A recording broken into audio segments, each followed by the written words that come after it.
అస్మద్గురుభ్యో నమః.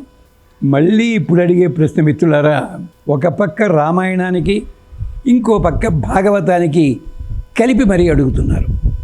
ఏమిటది? రాముడు మానవావతారమే, కృష్ణుడు మానవావతారమే. మరి కృష్ణస్వామి అవతారం చాలించే ముందు ఆయన ఎక్కడో పొదమాటునుంటేట ఒక వేటగాడు వచ్చి బాణం ప్రయోగిస్తే ఆ బాణం కృష్ణుడి బొటనవేలికి తగిలితే ఆయన ప్రాణం పోయిందట కదా. సాక్షాత్తు భగవంతుడికి ఈ ప్రమాదం ఎందుకు జరగాలండి అనగానే మన ఉపన్యాసకులు, ప్రారంధం ఎవడు చేసిన తప్పు కూడా అనుభవించాల్సిందే. ఆయన రామావతారంలో తప్పు చేశాడు, ఆ తప్పుకి ప్రారంధం కృష్ణావతారంలో అనుభవించాడు. వినడానికి బాగుందండి. ఏమిటది? రామావతారంలోట వాలిని దొంగచాటుగా కొట్టాడు గనక ఆ వాలి మళ్ళీ బోయవాడిగా పుట్టాట. ఎక్కడ? కృష్ణావతారం సమయంలో. ఏ పురాణంలో చెప్పారండి ఇది? అసలు వాలి ఎవరండి? రామాయణంలో ఉంది కదా. వాలి ఎవరు?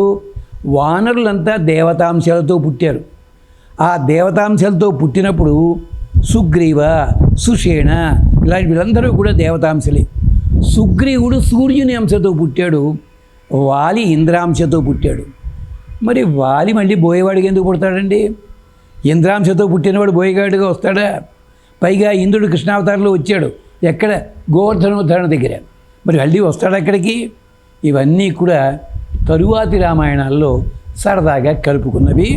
ఇది జరిగిన పని ఏమిటంటే, ఇక్కడ వాలి వధ కారణం చేతే కృష్ణుడు అనుభవించాడు అన్న మాట అబద్ధం. ఆఖరికి ఎక్కడో జానపద గాథల్లో సరదాగా చెప్పడం తప్పించి ఇది కాదు. వాలి వధ లోపల రాముడు అన్యాయం చేయలేదు. ఎలా చెప్తారండి మీరు? ఎప్పటికీ ఎవడు నమ్మరు. రామాయణంలోనే రాముడు సమాధానాలు చెప్పాడు, అవి మీరు చదువుకోవచ్చు. రాముడు సమాధానం చెప్పనివి జాగ్రత్తగా చూడగలిగితే అర్థమయ్యేవి. వాలి వధ చేయడంలో రాముడి తప్పు లేదు అనడానికి కొన్ని మాటలు మీకు అందిస్తా, ఆలోచించండి. వాలి ఇంద్రాంశ కదా. వానరులంతా దేనికోసం వచ్చారు? దేవతాంశాలతోటి రాముడికి సహాయపడి రావణవధ చేయడానికి కదా. మరి సాక్షాత్తుగా దేవతలకి నాయకుడు ఇంద్రుడే. ఇంద్రుడు వాలిగా వచ్చాడే. వాలి కూడా రాముడికి సహాయపడి రావణాసుడిని తప్పచ్చు కదా. కానీ ఏం చేశాడండి? ఇంద్రుడు తనని జయించాడు రావణాసుడు అని చెప్పి వాలి రావణాసుడితో సంధి చేసుకున్నాడా? ఏమన్నాడు? చెట్ల పై భాగాలు మావి, కింది భాగాలు నీవన్నట్ట.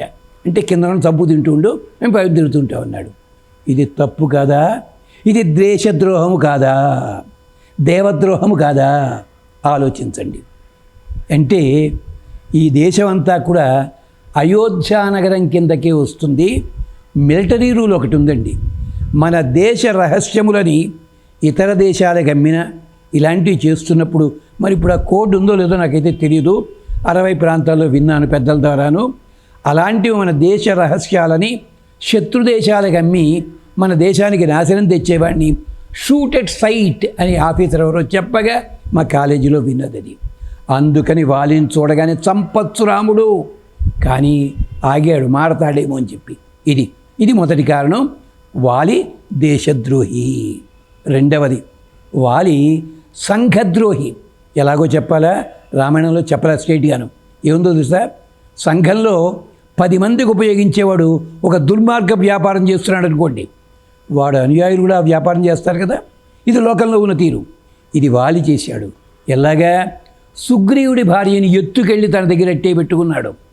వాలి తాలూకు కొంతమంది ఉన్నారు వానరులు, వాళ్ళ పేర్లు లేవు, కిష్కింధాకాండలో వచ్చింది.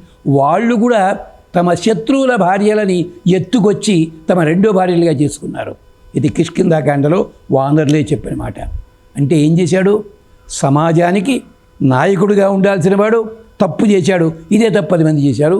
ఇది రెండవ తప్పు, సమాజద్రోహి. మూడవది భ్రాతృద్రోహి.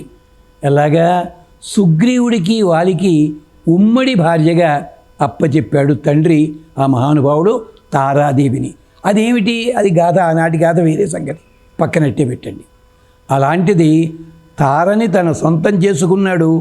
తాను సుగ్రీవుని బయటికి గెంటాడు. సుగ్రీవుడి భార్యని తాను తెచ్చుకున్నాడు. సంఘద్రోహి, దేశద్రోహి, సమాజద్రోహి, భ్రాతృద్రోహి.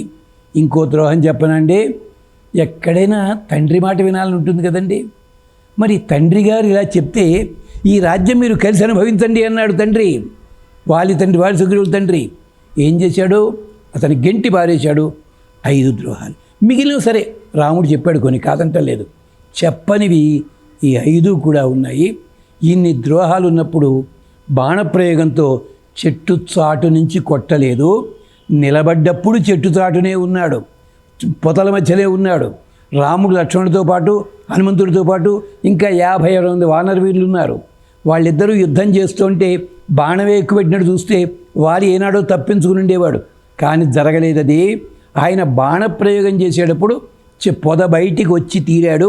అందుకనే బాణం వెళ్ళి సూటిగా దిగింది గుండెలోకి, ఏటవాలుగా దిగలేదు.